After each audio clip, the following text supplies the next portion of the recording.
We split everything. Rent, bills, groceries. Or so I believed. Until one call from the landlord made my stomach drop. And that's when I realized I was on my own all along. I remember the day Jesse moved in like it was yesterday. It was one of those sticky hot August afternoons when even the air feels tired. I had just signed a lease on a 2-bedroom apartment not far from downtown. Nothing fancy, just clean floors and a view of the alley. It was all I could afford after getting laid off from the mechanic shop and picking up shifts at the grocery warehouse. The plan was simple. Split rent, split bills, keep things chill. Jesse was an old friend from back in trade school. We had fallen out of touch for a while, but when I posted on Facebook that I needed a roommate, he was the first one to message. Said he had just broken up with someone and was crashing on a buddy's couch. I remember thinking, all right, perfect timing. We met at a diner the next day. Jesse showed up in his usual way, tattered jeans, chain on his wallet, and that greasy trucker cap he probably never washed. He grinned, gave me one of those solid back-slapping hugs, and said, "Man, it's been too long. I am down to move in whenever." He did not even flinch when I told him the rent was $900 each. I remember that clearly. He leaned back in the booth, popped a fry in his mouth, and said, "No problem, bro. I'll Venmo you every first of the month." Sounded good. I trusted him. Maybe too much. We moved in a week later. Jesse brought a mattress, a broken dresser, and an entire milk crate full of bootleg DVDs. He claimed he had a job lined up at a local construction outfit. Said the money would start rolling in by next payday. At the time, I did not think twice. It felt good to have someone around again. Someone to drink cheap beer with, argue about which Friday the 13th was best, and scream at the TV during football. Looking back now, there were red flags. Subtle ones. But I ignored them. Hell, I practically justified them. Like how he never seemed to leave for work. He always had some excuse.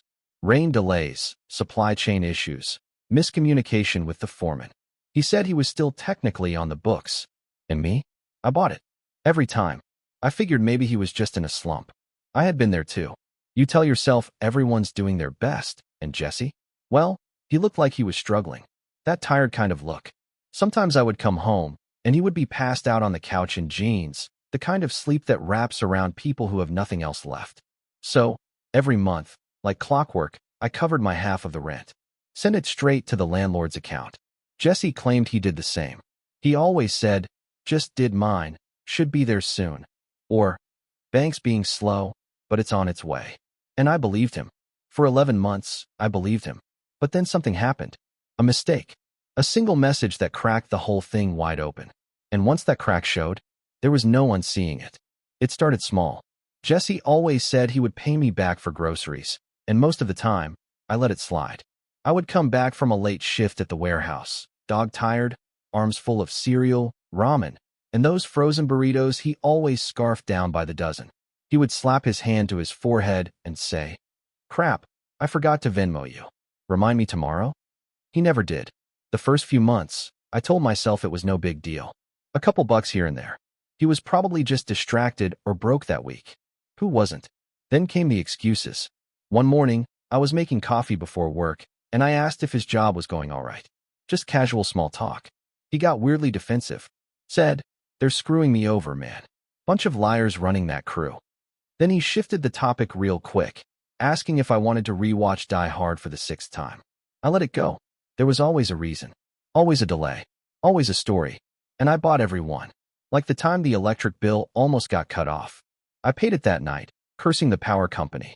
Jesse swore he had sent his half the week before and that it must have got lost in their system. Said he would get it sorted. He never did. Another time, I found a red envelope stuck in our mailbox, final notice for water. I showed it to him, trying not to sound pissed, and he just laughed like it was no big deal. "Dude, you know they always send those early. Scare tactics." He shrugged it off like it was some prank. But I started to feel it, you know? That slow-building weight. The kind you cannot really name, but it makes you sigh deeper when you sit down. I was working 6 days a week, stretching myself thin to keep up with bills, while Jesse stayed home, watching conspiracy videos and smoking out the window. Then there was his room. He kept it locked. Always. I never thought much of it at first. Everyone deserves their privacy.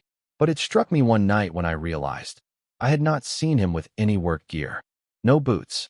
No uniform. No hard hat. Nothing. One time I asked if he wanted a ride to a job site since I was headed that way. He laughed, said the company had just switched to remote planning, whatever that meant, and waved me off. New normal, he said. And I nodded like a damn fool. Every month, he swore he paid rent. Every month, I kept mine on time. But I never once saw him open the landlord's email. I never saw a receipt. Nothing. Still, I never asked for proof. Because that would have made it real. Because deep down, I already knew something was off. I just did not want to believe someone could live with you, laugh with you, call you bro, and still lie to your face for almost a year. But that illusion? It was about to shatter, hard. And when it did, it hit me like a gut punch I never saw coming. It was supposed to be a normal Tuesday. I had just finished a brutal overnight shift, unloading pallets for 9 hours straight, and stopped by the gas station for a coffee that tasted like regret. I was running on fumes when I saw it. An email. Subject line, final eviction warning, outstanding balance. I almost deleted it, figured it was some scam, but the landlord's name was there. Mr. Jennings. Same guy I had been sending money to every month. I opened it, and I swear, I stopped breathing. It said we were 3 months behind on rent. Not 1, not 2, 3. I blinked, rubbed my eyes. Read it again. There had to be a mistake. I had paid my half. Every month. I scrolled down. There it was, a breakdown of payments. My name, credited. Jesse's name, blank. 3 zeros in a row. My stomach twisted. I felt sick. I opened my banking app just to be sure. Every transfer to the landlord was there, exactly like I remembered. Jesse never paid. Not once. 11 months. 11 rent cycles. And I had been the only one holding up my end. I sat in my truck, gripping the steering wheel like it was the only thing keeping me from falling apart. A wave of heat rushed through my chest. Confusion first, then betrayal, and finally, something darker. Rage. I thought about all those times he said, just send it, bro, or Venmo was acting up, or they already got it. You probably just didn't see the receipt. Every lie. Every smug little deflection. He had been sleeping easy, playing video games, ordering food with my lights on, under my roof, with my rent money covering his ass. And the worst part? He looked me in the eye, month after month, and let me believe we were a team. That was the moment everything shifted. I was not tired anymore. I was wired. I drove straight home, heart hammering like a war drum, fists clenched the whole way. I rehearsed what I was going to say, but nothing stuck. I just kept seeing that email burned into the back of my eyelids. Jesse was on the couch when I walked in, legs up, watching TV. He looked over, grinned like nothing was wrong, and said, "Yo, you working tonight?" I did not answer. I just stared at him. He raised an eyebrow, still chewing on whatever snack he had scavenged from my side of the fridge. And then, right there, in that moment, I knew. He was never planning to pay. Not once. I stood there in the doorway for what felt like forever. Jesse kept looking at me like I was the one acting weird. Like he had not just stolen months of my life, one rent check at a time. I pulled out my phone and opened the email. Held it out. I did not say a word. He squinted at the screen, then leaned forward without even pausing the show. "What's that?" he asked. Still, I said nothing. His eyes scanned the email. I watched his face twitch, just for a second. Barely noticeable. But I caught it. He leaned back, exhaled slow, and muttered, "Damn. That's wild. That is wild." That is what he said. No shock. No panic. Just casual, like he had lost a bet on a football game. I asked him flat out if he had ever paid a single month of rent. He shrugged. Actually shrugged. Said something like, "I meant to, but money's been tight, man." That was his defense. Not an apology. Not even denial. Just, money's been tight. I stood there, fists shaking, trying to hold back everything I wanted to yell. I asked him why he never told me. Why he let me keep covering for both of us. He had the nerve to look annoyed. He said, "You were already paying it, and you never said anything. I figured you were cool with it." Cool with it. Like I had offered to bankroll his lazy life. Like I was just doing him a solid, month after month, while working double shifts and eating canned soup 5 nights a week. I lost it. Not physically.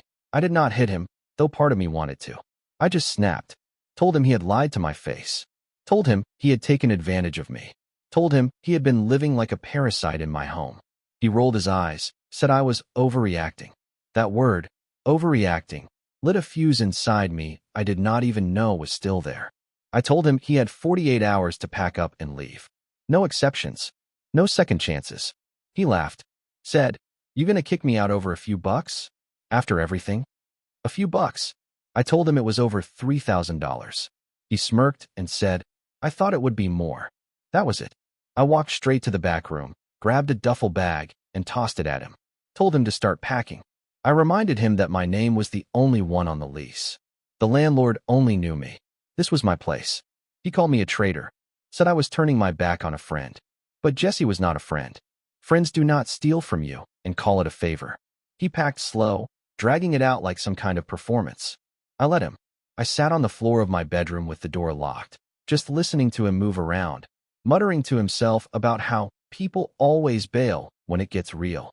I did not care anymore. I had been carrying him on my back for almost a year, and I was done. But just when I thought it was over, when he was finally gone and the place went quiet again, that was when I found the letter, and it changed everything. It was a full day after Jesse finally left.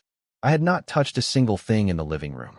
His duffel bag had left a square-shaped imprint in the carpet. His junk mail was still on the counter. His favorite hoodie, stained and reeking of weed and body spray, was hanging over the back of the kitchen chair. But the silence? The silence felt holy. That night, I poured myself a drink and decided to deep clean the place. Not just the usual vacuum and wipe down, but a full-on detox. I opened every drawer, every cabinet, every corner he might have touched. When I got to the TV stand, I opened the bottom drawer, the one he always kept jammed shut. There it was, a wrinkled envelope, thick, sealed, with my name scrawled across the front. No stamp, no date, just Mike, written in Jesse's jagged handwriting. I stood there holding it, heart pounding. It felt like holding a grenade. Part of me wanted to toss it straight in the trash. But I took it to the couch, sat down, and ripped it open. There were 3 pages inside. 3 handwritten pages. The first words hit me like a brick. "You probably hate me right now. That's fair." It went on. He said he never meant for it to go this far. That it started as a one-time thing. That first month, he really had planned to pay his share. But then he got laid off. No severance. Just a text saying his job was done. He said he was embarrassed. Said he did not know how to tell me. So he lied. Then he lied again. And then it got easier. "You were doing fine. Paying everything. I told myself you could handle it. That I would pay you back once I got back on my feet. But the truth is, I stopped trying." He admitted that the job he claimed to have never existed. Said he had been applying to stuff on and off, but mostly just gave up. The letter got darker. He talked about depression. About waking up every day feeling like a loser. About sitting on the couch staring at the wall for hours. He said he was scared, not just of being broke, but of being nothing. I kept reading. Part of me wanted to tear it up, but I could not stop.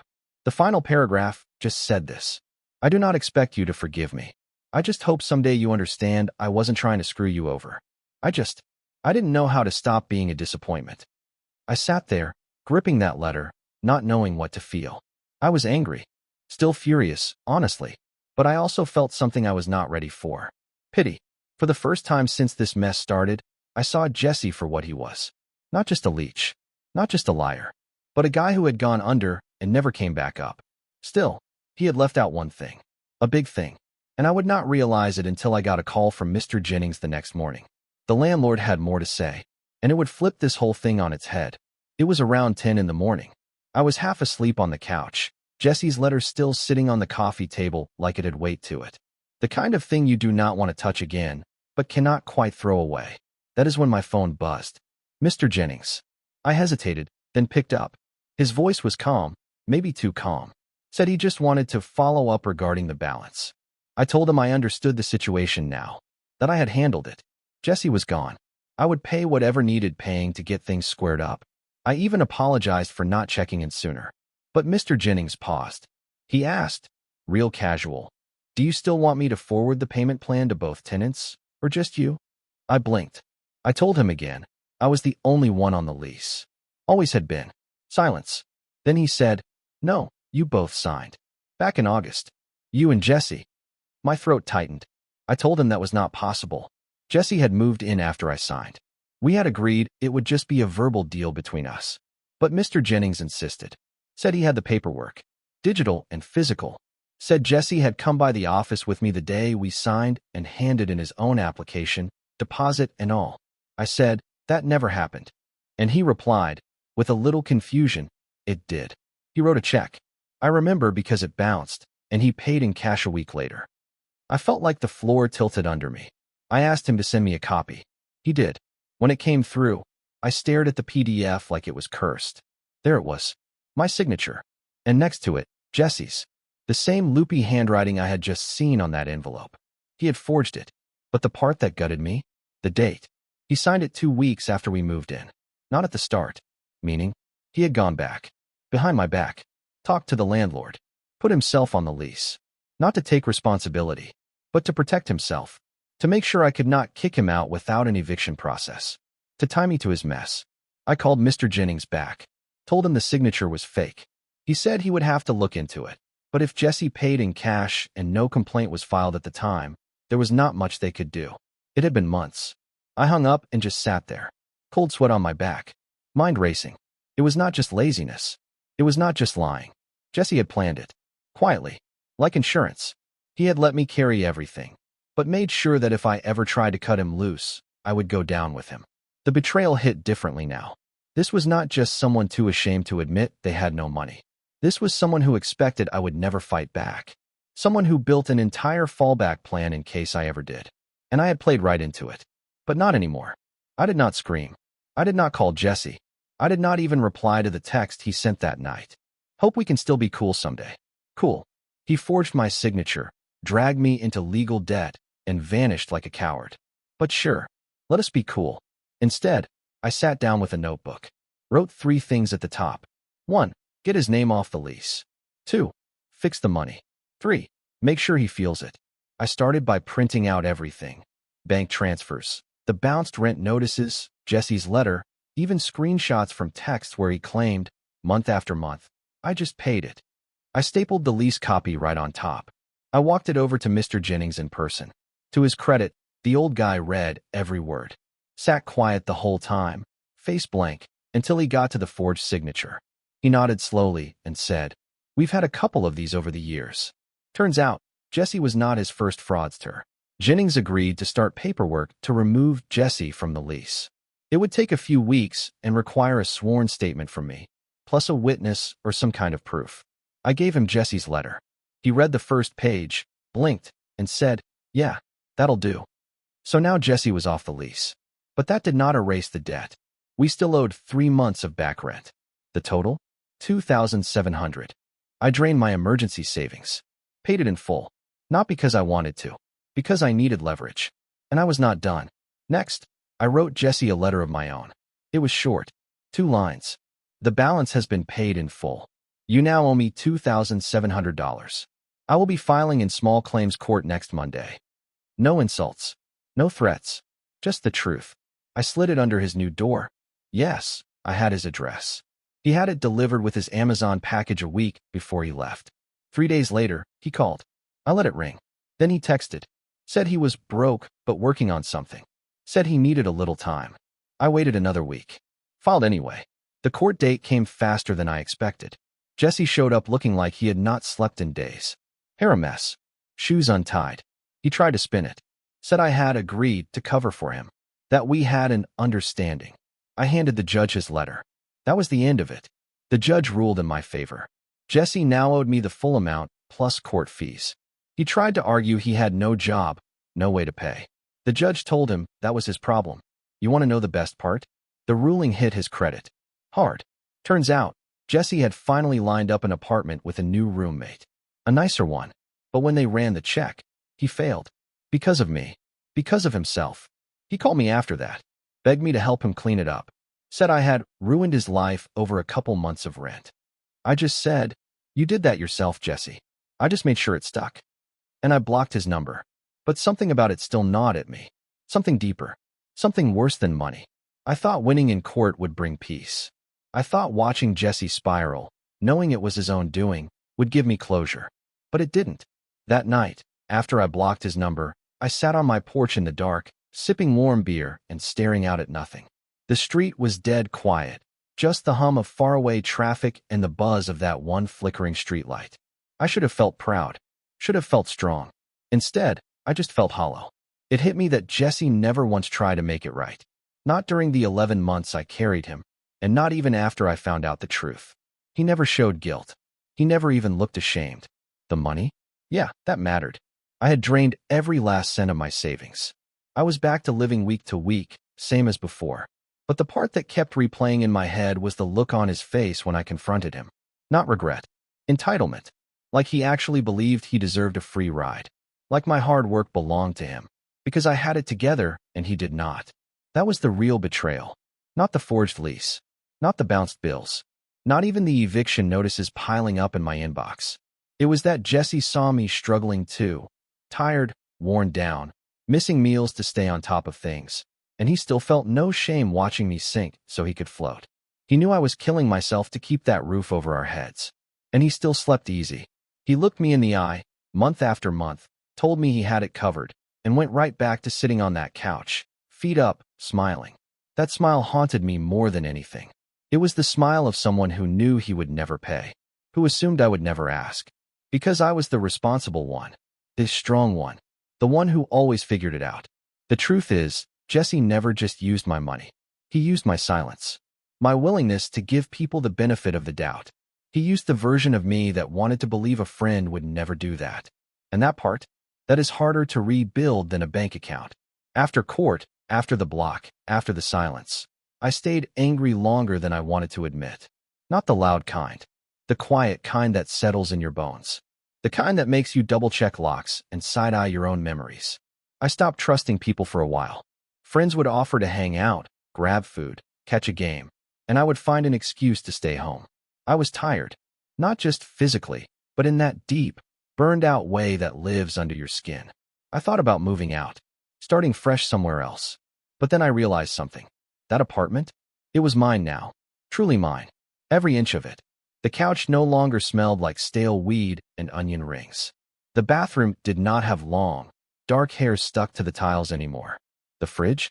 Stocked with my food, not some takeout leftovers growing a science experiment. For the first time in almost a year, I could breathe. So I stayed. I started small. New curtains. A cheap rug from the thrift store. I scrubbed every surface until it gleamed. I even found an old record player in a garage sale and played music in the mornings like some kind of ritual. It helped. Slowly. The weirdest part? A few weeks later, I got a letter in the mail. No return address. Just my name on the front. Inside was a folded piece of paper. Handwritten. No greeting, no signature. Just one line. You never saw the other envelope, did you? That was it. No explanation. No context. I stared at it for a long time. The handwriting was different from the last one, but familiar. I turned the envelope inside out. Nothing. I searched the apartment again. Every drawer. Every cabinet. Pulled up the couch cushions. Checked the back of the closet. Even flipped the mattress. Nothing. But it crawled into my brain and stayed there. Was there something else? Had Jesse left more behind? A confession? A stash of cash? Another twisted part of the story? I would not know for sure. Not yet. But I had one last move to make before I closed the door on this chapter. I opened up a note app. Typed a short message. Not for Jesse. For his next roommate. I posted it anonymously online, warning folks about him. About what he did.